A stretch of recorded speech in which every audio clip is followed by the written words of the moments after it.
For today's lesson, we're going to talk about Athens. This is one of the largest city-states in all of Greece, even today. But before we talk about Athens and what it is known for, you first have to talk about how city-states were similar and how they were different. Let's start with similarities.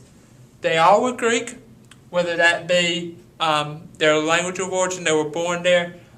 They all spoke the same language, and they all believed in the same gods. Now remember, from Monday, that the number one type of religion in ancient Greece was polytheism, belief in more than one god. So whether they believed in Zeus or Hades or any other type of the gods that we're going to talk about a little bit later, they all believed in the same gods. But how were they different? They all had different government. They all had different rulers. 4 governments we talked about on Wednesday: oligarchy, tyranny, monarchy, democracy. They all had different governments.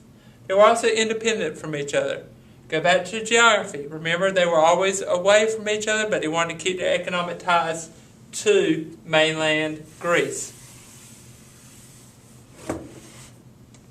Education. Education. Girls. You would have trained in skills at home. You wouldn't have the opportunity to go to school, but there were a little bit of stipulation. If you had money, possibly you could. If you had a brother, possibly he would share his knowledge with you. It all depended on certain customs and certain beliefs of certain families. As far as boys go, they have more privileges than girls did. Boys at the age of 6, they went to private school where they learned how to read, write, music, poetry, and sports. They did that for about 12 years, 12 to 14 years. At the age of 20, they began learning geometry, philosophy, and persuasive speech.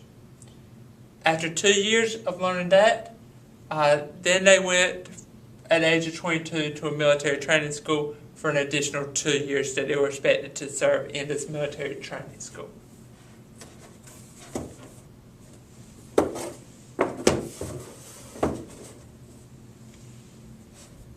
The main monument, or one of the main monuments in ancient Greece, is known as the Parthenon. The Parthenon was 237 feet long, 110 feet wide, 60 feet high. Today it takes about $104 million to build. It is still standing, although parts of it is in ruins based off of years and battles. It is 2,500 years since it was built.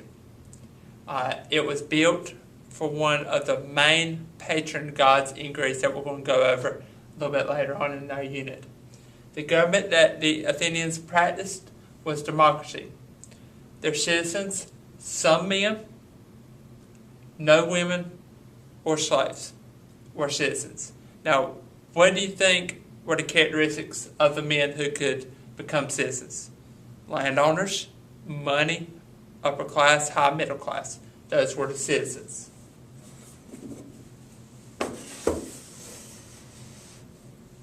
The final thing that we're going to wrap up today with in Athens is social classes. The first top social class is the aristocrats.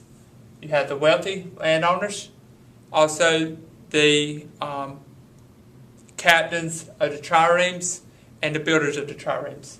The triremes were so important in Athens' life that the people who captained these and built them were considered aristocrats and upper class as well. You had the middle ranks. The middle ranks were considered small farmers, people that provided food for people on their table or to eat in a daily manner. Middle ranks, that's why they were considered second in society. Then you had the medics. Medics could not own land. They could do little trade jobs, little side jobs, little shops in town, but they couldn't do necessarily powerful business. They could also be in the Navy. They could work on these triremes as deckhands. Then you had the final group, the slaves. Slaves had no rights. Nothing has really changed as far as this goes in Athens yet. In ancient Athens, excuse me. So this is ancient Athens. You're going to learn more about it as we move on throughout the day and throughout the unit about Athens and its comparison with the other city-states.